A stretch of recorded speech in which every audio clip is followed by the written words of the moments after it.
اعوذ باللہ من الشیطان الرجیم، بسم اللہ الرحمن الرحیم۔ خلافت و ملوکیت اور امامت کے سلسلے میں جو ہماری گفتگو جاری ہے، اس سلسلے کی آج ایپیسوڈ نمبر 11 کے ساتھ میں آپ کی خدمت میں حاضر ہوں۔ پچھلی نشست کے اندر ہم نے جو بیعت رضوان، بیعت شجرہ کے متعلق ہم نے گفتگو قرآن کریم سے کی تھی، اسی موضوع کو آج مختصر سا آگے لے کے چلوں گا اور شیعہ کے معتبر کتابیں اور ان کے علماء اور ان کی آرائیں جو ہے آپ کی خدمت میں رکھوں گا۔ انشاءاللہ جلدی ہم شیعہ سنی کے اختلافات کی جو یہ بحث ہے اس کو آگے لے کے چلیں گے، اور وقت اور زندگی رہی تو انشاءاللہ اس کو ہم کمپلیٹ کریں گے 40 ایپیسوڈ پر مشتمل جو ہم نے یہ سلسلہ شروع کر رکھا ہے۔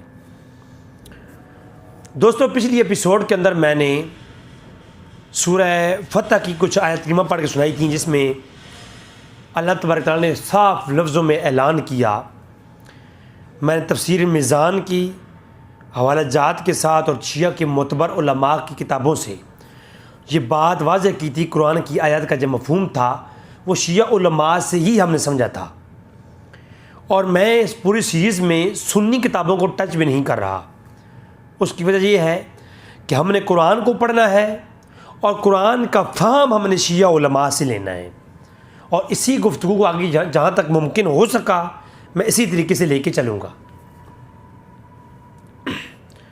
سورہ فتح کے اندر آیت نمبر 18 سے لے کر کے آیت نمبر 26 تک جو مضمون ہے، بلکہ مسلسل جو مضمون ہے بیعت شجرہ والوں کا، کہ وہ صحابہ جنہوں نے درخت کے نیچے اللہ کے نبی کی بیعت کی، جن کی تعداد علماء شیعہ کے نزدیک 1300 سے 1800 کے اقوال ہیں، وہ 1300 صحابہ جنہوں نے حضور کے ہاتھ پہ بیعت کی، قرآن نے انہیں کہا کہ لقد رضی اللہ نے کہا کہ میری گارنٹی ہے کہ میں ان سے راضی ہوں، عن المؤمنین، وہ مومن بھی ہیں، اور سکینت علیہم، ان کے اوپر میری سکونت اور معاونت بھی ہے، اور اللہ نے فرمایا میری گارنٹی ہے کہ جو ہے ان کے دلوں میں نے کیا کیا ہے، فعلم ما فی قلوبہم، میں نے جان لیا ہے کہ ان کے دلوں میں کیا ہے، اور ان پر میں نے اپنا سکینہ نازل کیا ہے،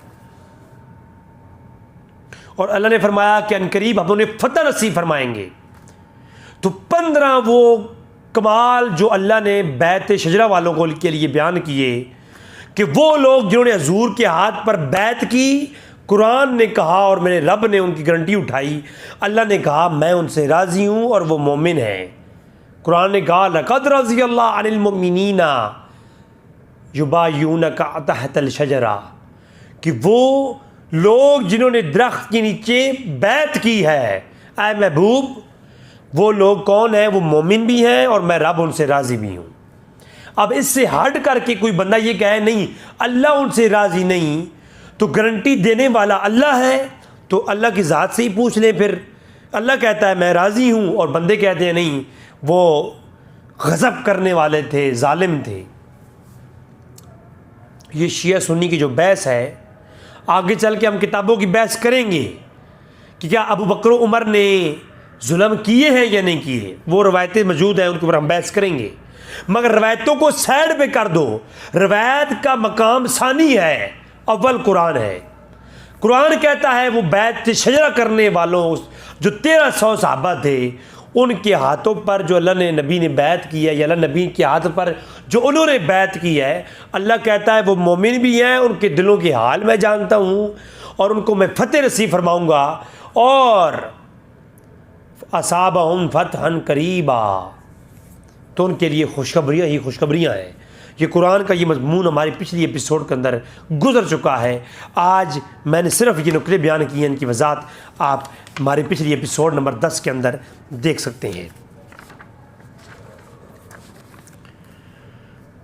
اب ان آیات کو جب غور کیا جائے تو اللہ کہتا ہے کہ عنقریب جب ہم وہ مومن بھی ہیں، ان کے دلوں کے حال بھی اللہ جانتا ہے، اور عنقریب ہم ان کو فتوحات بھی عطا کریں گے، اصحابہم فتحا قریبا، اور اس کے بعد پھر اللہ نے فرمایا کہ ان کے لیے ہم نے خوشخبریاں غنائم رکھی ہیں کہ ان کو فتح ہوں گی، اور ان کے لیے یہ جنہوں نے بیعت کی ہے ان صحابہ کے لیے خوشخبریاں یہ ہیں کہ ان کو عنقریب غنیمت کے مال حاصل ہوں گے۔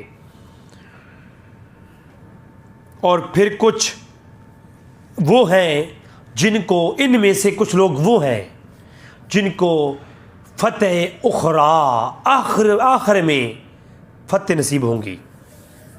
اور پھر اللہ نے فرمایا فَأَلْزَمَهُمْ کلمۃ التقویٰ، کہ یہ جو 1300 صحابہ بیعت کرنے والے ہیں ان کے دلوں پر کیا کیا ہے؟ الزمہم، میں نے لازم کر دیا ہے تقویٰ، ان کے دلوں پر تقویٰ اللہ نے کہا میں نے لازم کیا ہے۔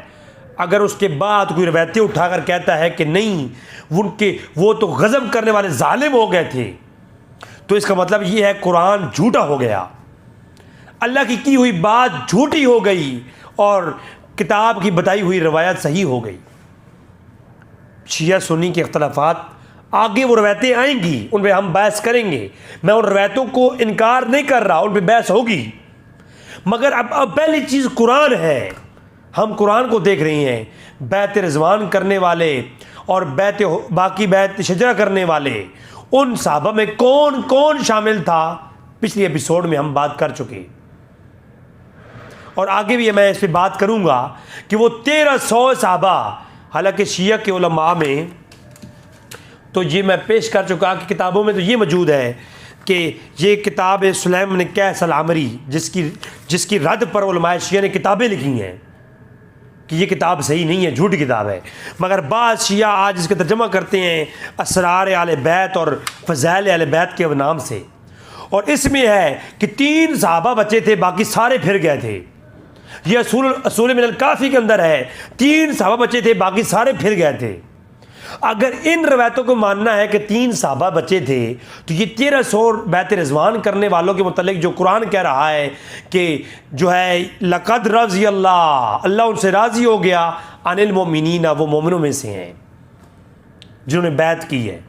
قرآن کہتا ہے اللہ راضی ہے، مومن ہے، روایت کہتی ہے 3 بچے تھے، باقی پھر گئے تھے۔ وہ ایک شیعہ بھائی کہنے لگے، اقبال بھائی، رضوی بھائی، اصل میں بات یہ ہے کہ یہ قرآن کے نازل ہونے کے بعد میں پھر گئے تھے۔ میں نے کہا یہ اللہ کو بات نہیں معلوم تھی؟ اللہ تو کہتا ہے کہ فَعَلِمَ فِي قُلُوبِهِمْ، کہ ان کے دلوں میں کیا ہے میں تو وہ بھی جانتا ہوں۔ تو اللہ جب دلوں میں جانتا تھا تو پھر اتنا بڑا یہ کہنے کی ضرورت کیا تھی کہ اللہ ان سے راضی ہے؟ کیا اللہ ان سے راضی ہو گیا جنہوں نے بعد میں ظلم کرنے تھے؟ اللہ ان سے راضی ہو گیا جن کو اللہ نے ان کو مومن کہا جنہوں نے بعد میں حق کھانے تھے؟ اللہ نے ان کے، اور پھر یہاں پر یہ کہا اللہ نے فرمایا کہ وَأَلْزَمَهُمْ کلمۃ التقویٰ، کہ ان کے دلوں پر میں نے تقوی کی مہر لگائی ہے۔ میرے مولا تیرے تقوی کی مہر اتنی کچی نکلی کہ وفات رسول کے بعد وہ ظلم کرنے لگ گئے۔ قرآن کیا اتنا کلام، اتنا مذاق نکلا، اور اللہ کے کیا ہوا یہ بات کوئی مذاق تھی کہ اس وقت مہر لگا دی تھی، بعد میں اللہ کی مہر بھی مٹ گئی۔ آج یہ تو ایسی ہے، کوئی یہ کہے کہ جب اللہ نے فرمایا کہ میرا نبی ہے، اور بعد میں کہے اللہ کہ یہ میرا نبی نہیں رہا، کوئی یہ کہے کہ وہ نبی نہیں رہا، تو اللہ کہہ رہا ہے کہ نبی ہے اور بندہ کہے نبی نہیں رہا۔ دیکھیں، امام حسن و حسین جنتی جوانوں کے سردار ہیں۔ اب یہ قطعی طور پر قطعی الدلالہ بات ہے، حدیث سے ثابت ہے۔ اب کوئی یہ ثابت کرتا پھرے کہ نہیں بعد میں اللہ کا پیغام یہ نہیں رہا، یہ بعد میں یہ پیغام اس نازل ہونے کے بعد میں کچھ قرینی مل گیا کہ وہ جنتی جوانوں کے سردار نہیں ہیں، اور دلیل میں کوئی یہ پیش کرے کہ بنو امیہ کے ظالم حکمرانوں کے ہاتھوں پر امام حسن نے بیعت کی ہے، تو اور جناب عمار کے قاتلوں کے ہاتھوں پر امام حسن نے بیعت کی ہے، لہٰذا اس دلیل کی بنیاد پر وہ جنتی جوانوں کے سردار نہیں رہے۔ اگر کوئی یہ دلیلیں پیش کرے تو پھر کیا ہوگا؟ مانیں گے آپ یہ کہیں گے نہیں بھائی وہ نص قطعی سے ثابت ہے، اس کو رد نہیں کیا جا سکتا، بعد میں معاملات کی تعویل ہوگی۔ اسی طریقے سے جب قرآن کہہ رہا ہے وہ مومن ہے، اور ان کے دلوں پر تقوی کی مہر ہے، اللہ ان سے راضی ہے، تو اب روایتوں کی بنیاد پر قرآن کو جھوٹا نہیں کر سکتے، قرآن کو نہیں رد کر سکتے۔ پھر اس کے بعد ایک اور کرینہ فرمایا حق تقوی الزمہم، یہ لازم اور ملزوم کر دیا، کہا کہ تقوی ان کے ساتھ ہے اور وہ تقوی کے ساتھ ہے ہمیشہ، جب تک ہیں، جب تک وہ زندہ ہیں تب تک ایسے ہی رہیں گے۔ اور پھر فرمایا تو یہ اہل حق کا جو مفہوم ہے، یہ اس طرح کی یہ گفتگو ہے جناب۔ میں یہ جو تفسیر بیان کی ہے، کوئی یہ کہہ سکتا ہے قرآن کی جو قرآن کا یہ قرآن کہہ رہا ہے، اس کا کوئی توڑ مروڑ کے کوئی معنی اور بھی کیا جا سکتا ہے۔ میں نے تو قرآن پڑھا ہے نا سیدھا، لیکن آؤ شیعہ کے علماء سے پوچھتے ہیں کہ کیا جو قرآن کا ترجمہ میں نے کیا ہے یہ ٹھیک کیا ہے؟ تو میرے سامنے تفسیر میزان فی تفسیر القرآن ہے، علامہ سید محمد حسن طباطبائی کی، یہ لبنان بیروت سے چھپی ہے۔ میں سب سے پہلے اور اسی آیت کی تفسیر میں آپ دیکھیں تو ایک لمبی بحث ہے، ہر نقطے کو بیان کیا ہے۔ وہ کہتے ہیں کہ الزمہم تقویٰ سے مراد یہ ہے کہ کلمۃ تقویٰ سے مراد یہ ہے کہ جو بھی بیعت کرنے والے تھے سب کے دلوں پر ایمان کی پکی مہر لگ گئی ہے، شیعہ کے عالم علامہ طباطبائی کہتے ہیں۔ اور یہ الزمہ، اس کا فاعل کون ہے کہ جو تقویٰ لگایا، یہ فاعل کون ہے؟ یہ علامہ طباطبائی کہتے ہیں کہ اس کا فاعل اللہ ہے، کہ اللہ نے مہر لگائی ہے، اب اللہ کی لگائی ہوئی مہر بندے کیسے ہٹائیں گے؟ اور پھر کہا کہ حقدار تقوی کے کون ہیں تھے؟ اس پر علامہ طباطبائی کہتے ہیں کہ اس تقوی کے حقدار صرف اور صرف وہی تھے جنہوں نے بیعت کی تھی اور ایمان لائے تھے، جن کے بارے میں اللہ نے فرمایا کہ لقد رضی اللہ۔ اور پھر علامہ طباطبائی کہتے ہیں، یہ صفحہ نمبر 288 کے اوپر کہتے ہیں کہ ان کے ساتھ اللہ نے وعدہ کیا، اور علامہ طباطبائی کہتے ہیں لقد رضی اللہ عن المؤمنین اذ یبایعونک تحت الشجرہ احبار ان اصابت تعالی لہم۔ آگے کہتے ہیں کہ تحت الشجرہ وقد کان بیتی یوم الحدیبیۃ تحت الشجرۃ وثمرۃ بہا، اور کہتے ہیں مع المؤمنین کہ سارے مومنوں کے ساتھ جو یہ بیعت ہوئی ہے یبایعونک، ان کے بارے میں قولہ لقد رضی اللہ، اللہ ان سے راضی ہے۔ یہ کون کہہ رہے ہیں؟ یہ علامہ طباطبائی کہہ رہے ہیں۔ شیعہ کی اور تفسیریں بھی ہیں میرے پاس جن کے تفسیر و بیان ہے، علامہ طبرسی کی تفسیریں ہیں، لیکن میں اس طرف نہیں جا رہا، فقط میں آج طباطبائی کو ہی پیش کروں گا کیونکہ یہ تمام تفسیروں کے مجموعہ ہے۔ اور یہاں پر پھر کہتے ہیں کہ یہ جنہوں نے بیعت کی ہے ان کے بارے میں کیا ہے؟ یہ یبایعونک لقد رضی اللہ از کلام القسم، کہ لقد وللام القسم، کہ یہ جو لقد کا لام ہے یہ قسمیہ ہے، یہ قسم کے لیے استعمال ہوا ہے کہ مجھے قسم ہے، اللہ کہتا ہے مجھے قسم ہے کہ میں ان سے راضی ہوں۔ اللہ جن کی قسمیں اٹھا کر کے راضی ہونے کا اعلان کرے، اور لوگ ہیں نہیں 3 بچے تھے، باقی تو سارے کافر ہو گئے تھے، ٹھیک ہے۔ پھر یہ قرآن کی یہ آیات ہیں جناب، اور ان کی نیت صاف ہے۔ اب دیکھیں فعلم فی قلوبہم، ان کے بارے میں کیا کہتے ہیں؟ کہتے ہیں سے مراد یہ ہے کہ المراد بما فی قلوبہم حسن النیت وصدقہا فی مباعتہم فَإِنْ عَمِلَ مِنَّا يَكُونَ، کہ اللہ نے جب یہ فرمایا کہ فَعَلِمَ فِي قُلُوبِهِمْ، تو اللہ نے یہ فرمایا سے مراد یہ ہے کہ ان کی نیتیں صاف تھیں اور دل کے سچے تھے۔ یہ کون کہہ رہا ہے؟ یہ اللہ کی کلام کی تفسیر علامہ طباطبائی بیان کر رہے ہیں، اور اللہ نے ان کے دلوں پر ایمان کو پکا کر دیا ان کے اندر سے حرص اور نفاق کو ختم کر دیا اور مشرکین سے ان کو دور کر دیا اور انہیں جو ہے یہ ایک ایمان کی دولت نصیب فرمائی۔ اور پھر ایک اور بڑا خاص نقطہ بیان کرتے ہیں علامہ طباطبائی، وہ کہتے ہیں جب اللہ نے یہ فرمایا میں نے کہ دلوں کو جان لیا، فانزل سکینۃ علیہم، جب اللہ نے یہ کہا کہ میں نے اوپر سکینہ نازل کیا ہے، اس کے بارے میں کہتے ہیں متفر علی قولہ فعلم ما فی قلوبہم وقضا عطف علیہ من قولہ اصابہم فتحا قریبا، کہتے ہیں کہ اللہ نے یہ جو فرمایا کہ میں نے ان کے دلوں پر سکینہ نازل کیا ہے، وہ اس لیے کہ اللہ نے یہ اجر دیا ہے فعلم ما فی قلوبہم کا، کہ ان کے قلوب میں نیتیں صاف ہے، اس کا بدلے میں اللہ نے ان پر سکینہ نازل کیا۔ اور سکینہ کیا تھا؟ فرمایا اس کا عطف یہ ہے فَأَصَابَهُمْ فَتْحًا قَرِيبًا، کہ میں ان قریب تمہیں فتح نصیب کروں گا۔ اب وہ کون سی فتح تھی؟ فرمایا وَالْمُرَادُ بِالْفَتْحِ الْقَرِيبِ فَتْحُ خَيْبَرَ عَلَى مَا يَفْدُ الْسَيَاقَ وَكَذَا مُرَادُ بِغَنَائِمِ كَثِيرًا فَخُذُونَهَا غَنَائِمَ الْخَيْبَرِ وَقِيلَ مُرَادُ بِالْفَتْحِ الْمَكَّةِ وَفَتْحُ الْقَرِيبِ، کہا کہ اس سے مراد فتح مکہ اور فتح خیبر ہے جو قریب فتح ہوئی ہیں، ٹھیک ہے۔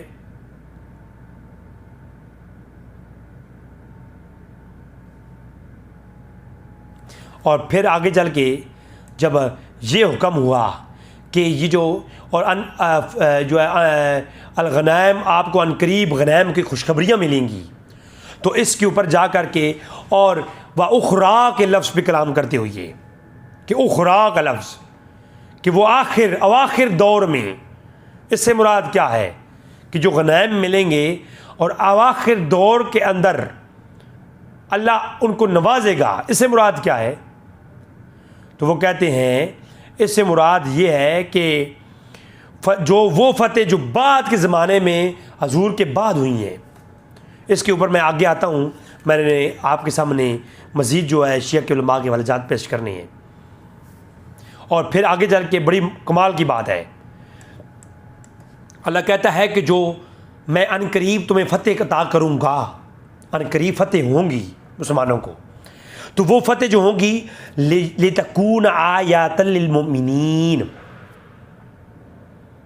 کہ یہ جو ہے آنے والے وقت میں جب کوئی بھی فتح مسلمانوں کو نصیب ہوگی، چاہے فتح خیبر ہو، فتح مکہ ہو، اور اس کے بعد کی فتح ہوں، جتنی بھی فتح ان بیعت کرنے والوں میں سے کوئی ایک میں کوئی فتح کرے گا تو وہ فتح کیا ہوگی؟ آیۃ للمؤمنین، ایمان والوں کے لیے نشانیاں بنیں گی، وہ آیت بنیں گی، نشانی بنیں گی۔ اس کے بعد جو بھی کوئی فتح کرے گا، وہ حضور کی وفات کے بعد کی فتح بھی ہیں، ان کو بھی آیۃ للمؤمنین میں شمار کیا ہے شیعہ علماء نے، جو ابو بکر و عمر کے زمانے میں، عثمان اور علی کے زمانے میں جو فتح ہوئی ہیں، سب کو علماء شیعہ نے آیۃ للمؤمنین کے اندر شمار کیا ہے۔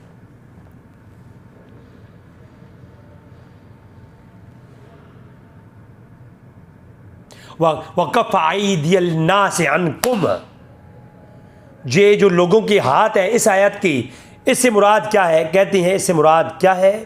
حضور کی وفات کے بعد کی جو فتح ہیں، مومنوں کی طاقت ہے، اس کے مراد یہ ہے۔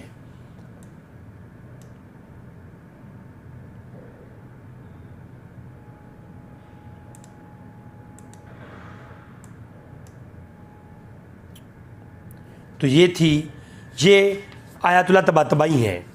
پھر آیات اللہ طباطبائی سورہ نور کی آیت نمبر 55 جو کہ آیت خلافت ہے، آیت خلافت کے اندر جب اللہ فرماتا ہے کہ میں زمین میں تمہیں خلافت دوں گا اور تمہیں امن، اس کے ساتھ تمہیں امن ملے گا اور میں تمہیں اس سے وعدہ کروں گا، اور وہ جو اللہ نے خلافت کا ایک وعدہ کیا ہے جو آیت خلافت ہے، اس کی تفسیر میں کہتے ہیں،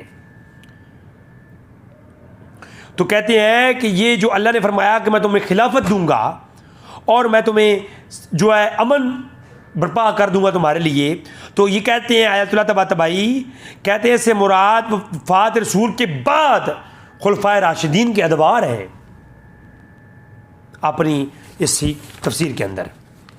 اب میں صاحب کے سامنے یہ جو قرآن نے کہا کہ جو آخر میں فتح ہوں گی اور ان کے اوپر غنیمت ملے گی اور وہ مومنوں کے لیے نشانی کر دوں گا، اور یہ جو اللہ نے وعدہ فرمایا کہ تمہارے ساتھ یہ اللہ کا وعدہ ہے جنہوں نے بیعت رضوان بیعت شجرہ کی ہے، ان کے لیے جو بیعت حدیبیہ جنہوں نے کی ہے ان کے لیے یہ جو اللہ نے جو ہے نا اعلان کیا، اللہ نے خوشخبری سنائی ہے کہ انہیں غنیمت ملے گی اور اللہ انہیں جنت میں داخل کرے گا، اور ان کے لیے انعام ہیں، خوشخبریاں ہیں غنائم کی، اللہ کی نعمتوں کی۔ تو اس کا تفسیر جو ہے اس کی تائید میں کہ یہ حضور کے وفات کے بعد خلفائے راشدین کے زمانے میں جو فتح ہوئی ہیں یہ وہ مراد ہے اس آیت کے اندر۔ اس پہ میں آپ کے سامنے شیعہ کے ہاں سے بڑا خوبصورت ریفرنس نہج البلاغہ سے پیش کروں گا۔ میرے سامنے نہج البلاغہ ہے، اور نہج البلاغہ جو میرے سامنے ہے یہ ہے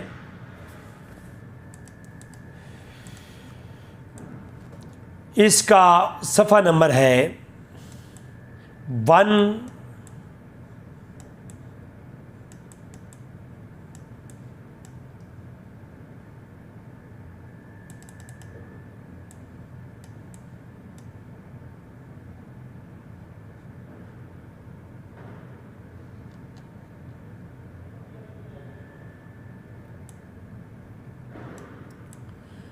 یہ میرے پاس نہج البلاغہ جو ہے اس کا خطبہ نمبر ہے 146، خطبہ نمبر 146 کھولیں آپ، 146 نمبر خطبہ کھولیں۔ شیعہ کے ہاں معتبر کتاب ہے نہج البلاغہ، سنی علماء نے بھی اس کی شرح لکھی ہیں، اور سنی علماء بھی بعض اس کو معتبر کہتے ہیں، بعض نے اختلاف کیا، لیکن میرے نزدیک بھی زیادہ یہ اس میں جو وہی خطبے ہیں جو سنی کتابوں میں موجود ہیں، تو اس میں کوئی بڑا اختلاف نہیں ہے، اگرچہ اس کی سند نہیں ہے۔ میری پچھلی ایپیسوڈ کے اندر نہج البلاغہ کے متعلق گفتگو آ چکی ہے۔ تو نہج البلاغہ کے اندر مولا علی کیا فرماتے ہیں؟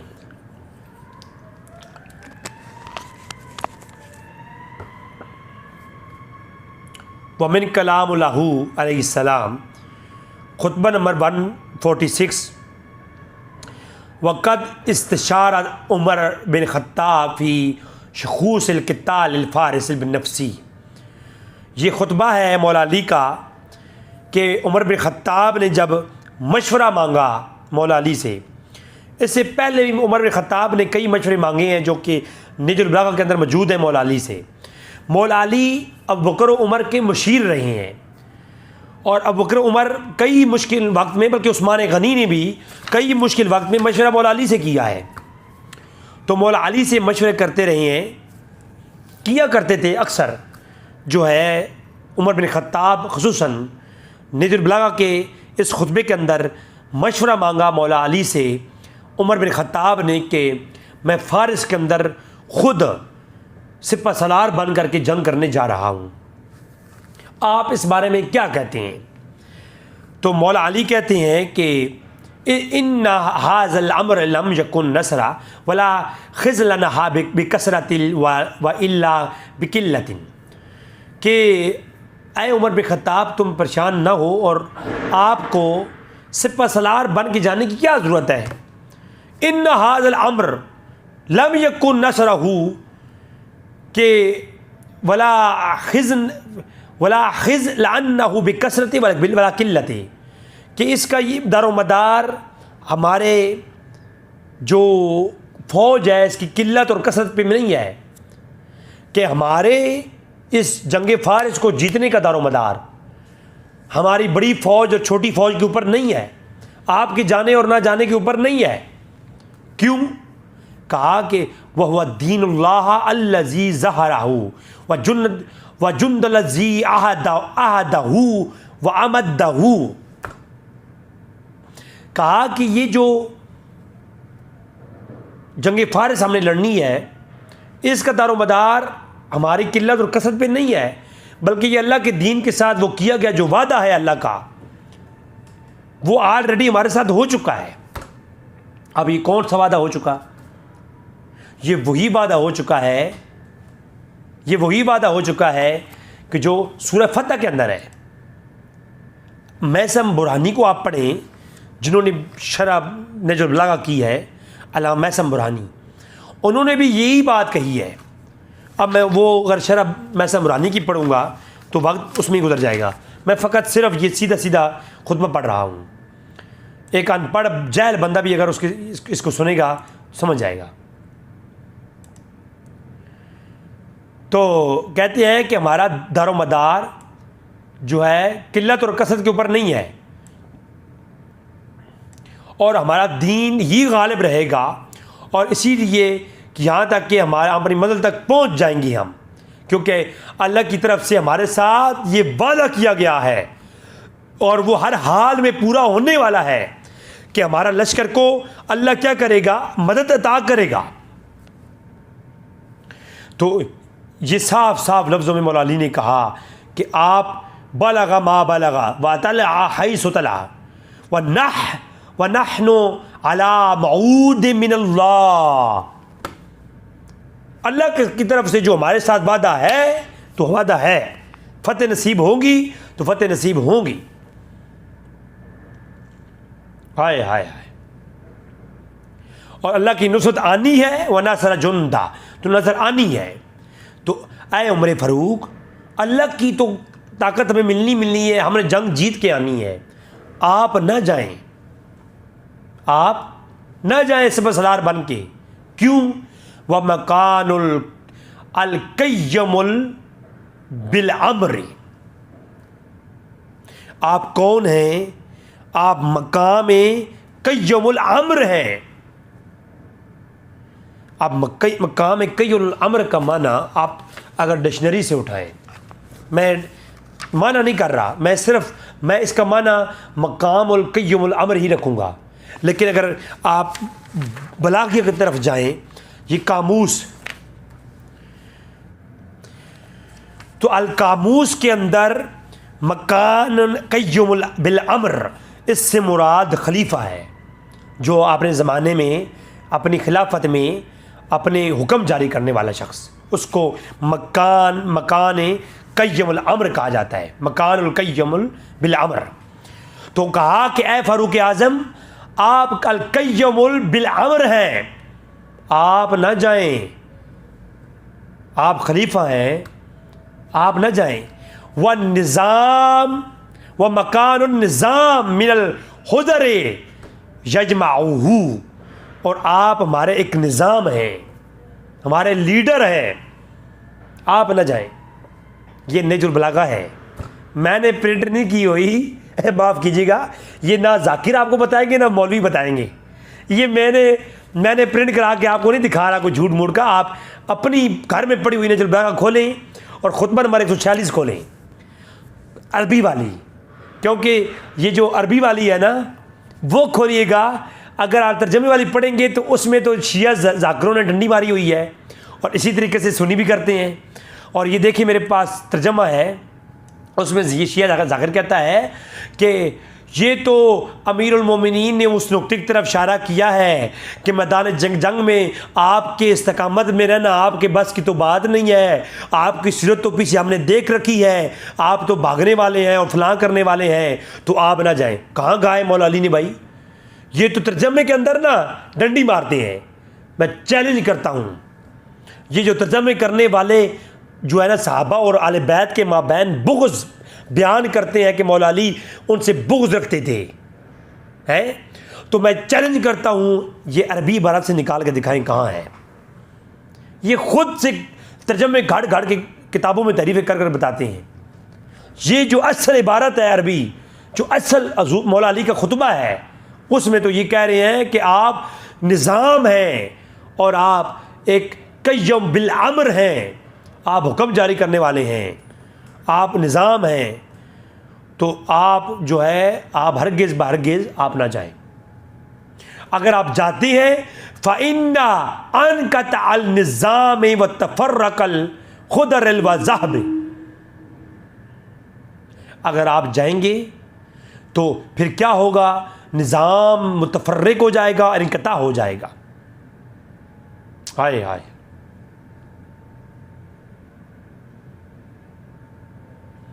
اور ان کانوا قلیلا وہم کثیرون بالاسلام عزیزون بالاجماع. کہا کہ یہ جو آپ جائیں گے تو ہمیں یہ بات پسند نہیں ہے، ہمیں یہ پسند ہے کہ آپ نے جو عزیزون بالاجماع، ہم جو آپس میں یوں جڑے ہوئے ہیں، ہم عزیز ہیں ایک دوسرے کے، اور ہم نے یہ عزیز رکھتے ہیں کہ ہم اجماع کی صورت میں ہیں۔ اجماع جو عرب اجماع کی صورت میں ہے، مولا علی کہتے ہیں میں اس کو عزیز رکھتا ہوں، ہم عزیز رکھتے ہیں اس کو۔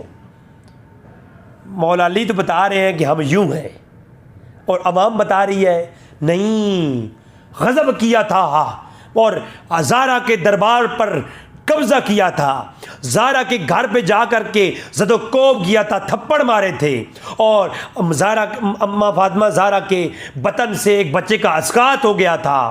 مجھے بتاؤ ذرا مولا علی کی غیرت گوارا کر رہی تھی؟ مولا علی کی یہ غیرت گوارا کر گئی کہ جنہوں نے ان کے حق پر ڈاکے ڈالے اور فاطمہ کو تھپڑ مارے، آپ ان کے مشیر بن کر کے جو ہے شیر خدا ان کے گھروں میں مشیر بن کے بیٹھا ہے، ان کو مشورے دے رہا ہے، جنگیں جیتنے کے پلان بتا رہا ہے۔ یار کچھ غیرت بھی کوئی چیز ہوتی ہے، اور نہیں حکمت تھی، اور بھائی حکمت اس کے ساتھ غیرت بھی کچھ چیز ہے۔ ہاں حکمت کے تحت کون بے غیرت بنتا ہے؟ کسی کی ماں بہن پہ حملہ ہو جائے اور بندہ کہے نہیں عزت لٹ رہی ہے لٹنے دو، حکمت ہے اس میں۔ اور آج کا گیا گزرا شخص یہ برداشت نہیں کرتا۔ فاطمہ زہرا کے بطن پر تھپڑ مارے گئے اور مولا علی ان کے مشیر بن کے بیٹھ رہے، ابو بکر کے بھی، عمر کے بھی، اور عثمان کے بھی۔ اور نہیں، امت کے لیے یہ حکمت تھی کہ امت جڑی رہے۔ اور بھائی امت کی کون سی امت؟ کس امت کی بات کرتے ہو خدا کی قسم؟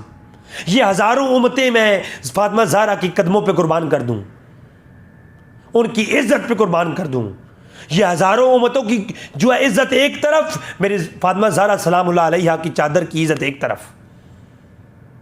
یہ ساری امتیں اگر فاطمہ زہرا کی چادر کی طرف میلی نگاہ سے دیکھیں، وہ امتیں امت نہیں رہتی، وہ امتیں امت نہیں رہتی۔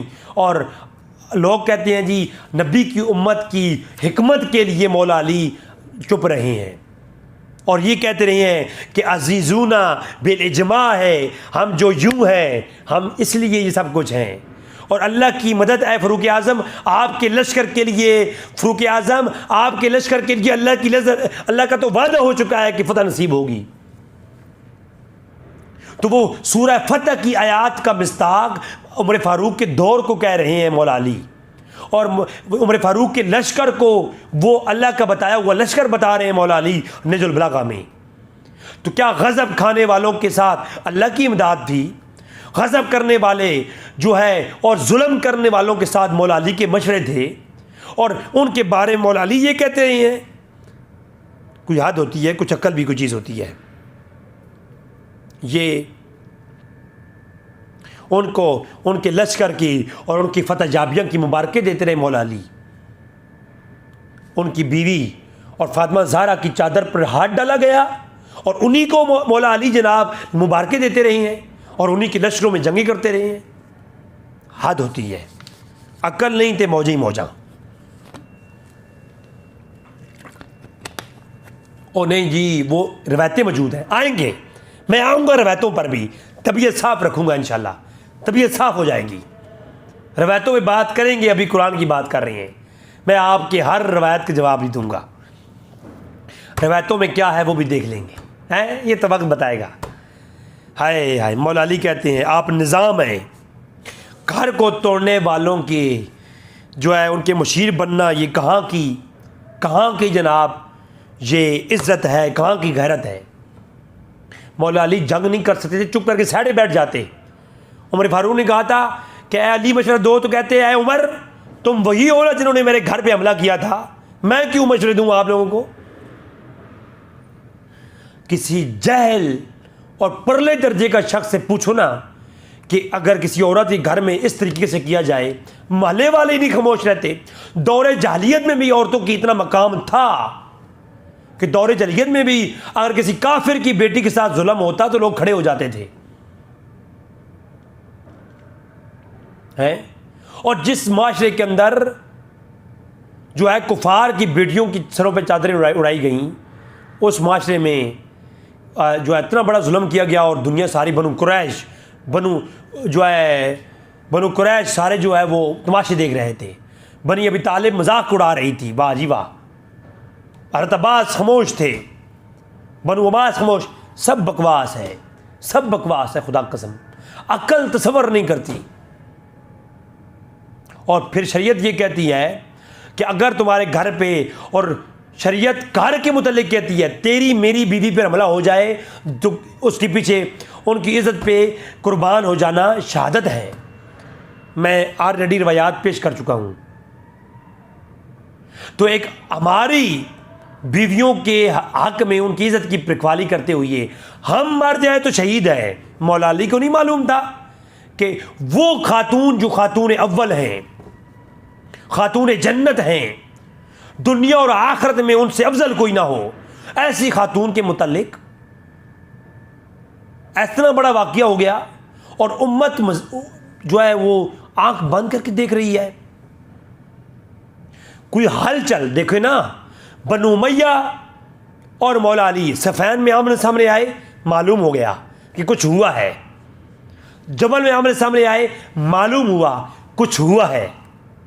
یار اتنا بڑا واقعہ ہو گیا، اتنا بڑا واقعہ ہو گیا، اور ذکر ہی نہیں ہے اس کا، معلوم ہی نہیں ہوتا۔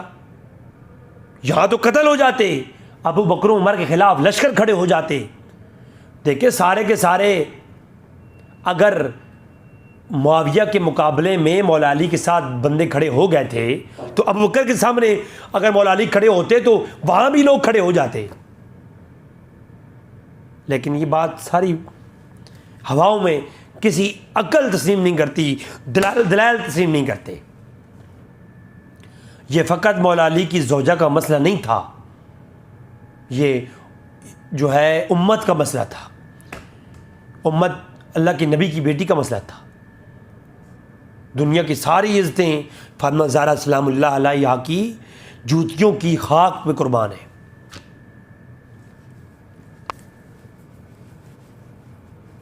خدا کی قسم میرا وجدان یہ کہتا ہے، اگر فاطمہ زہرا سلام اللہ علیہا کے دروازے پر کسی نے زور سے دستک دی ہوتی، زلزلے آ جاتے، عذاب نازل ہو جاتا۔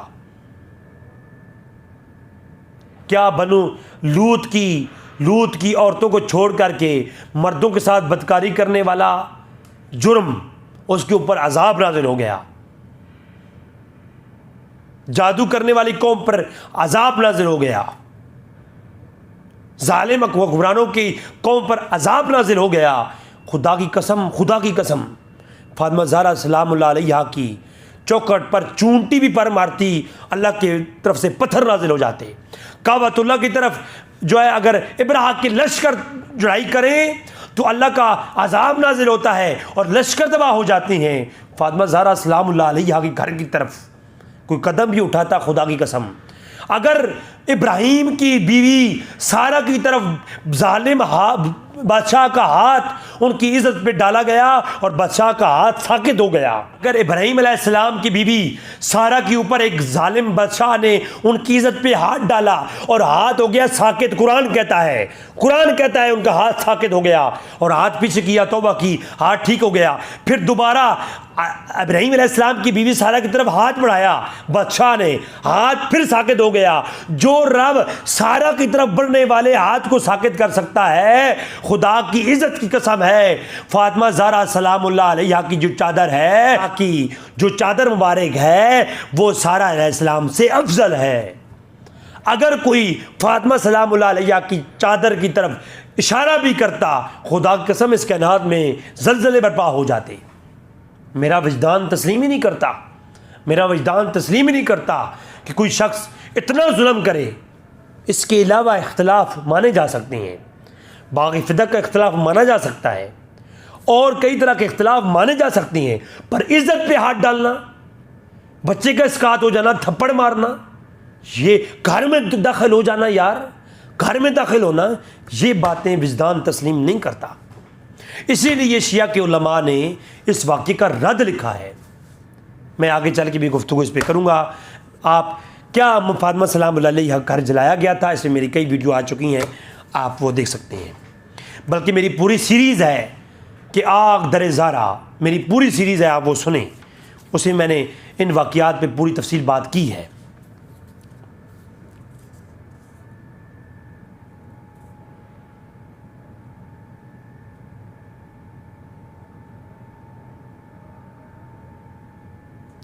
تو کیا جنہوں نے اما فاطمہ سلام اللہ علیہ پر ظلم ڈھائے ان کی مشیر بن کے رہنا ہے جی، اور ان کی عزت کرنا، یہ جناب یہ دین ہے، یہ غیرت ہے؟ ہرگز غیرت نہیں ہے۔ تو یہ مولا علی کی طرف بھی الزام ہے۔ لہٰذا اس پورے خطبے میں مولا علی نے ان کی تعریف کی ہے، ان کی مدح سرائی کی ہے۔ تو یہ تھا آج کی گفتگو، اس کے اندر تقریباً ساری بات میں نے بیان کر دی ہے۔ آج ہم اس ٹاپک کو کلوز کریں گے، انشاءاللہ ہم اس کی اگلی عنوان کی طرف چلیں گے ایپیسوڈ نمبر 12 میں۔